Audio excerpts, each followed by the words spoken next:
বুক উৎসাহ আর কলেজের সিলেবাসের মতো ইয়া বড় একটা লম্বা লিস্ট নিয়ে আমি আর মা বেরিয়ে পড়লাম।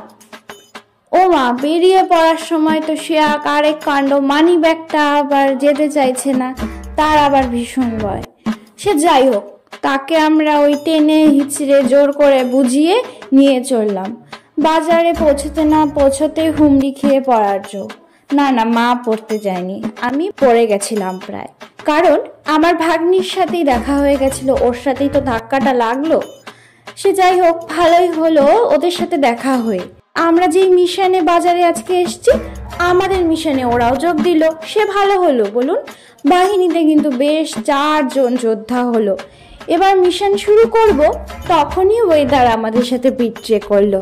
ঝমঝমিয়ে বৃষ্টি, এই করোনা নেই, ছাতাও নেই, কিচ্ছু নেই অভাগা বাজারে, কি আর করা যাবে। তখন এক টোটো কাকুর আমাদের প্রতি দয়া হলো।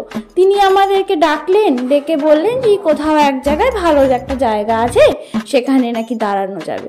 তো তিনি আমাদেরকে নিয়ে চললেন। সে এক বিশাল বাড়ি। সেই পেল্লাই বাড়ির সামনে নামতে যাব, ও মা, দেখি যে বাড়িতে সেই স্তূপে স্তূপে প্রচুর জামা কাপড়।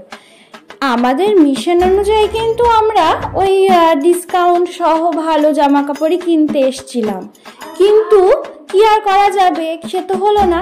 এই জন্য ডিসকাউন্ট ছাড়াই ওই স্তূপের থেকে 2-3টে তুলে নিলাম।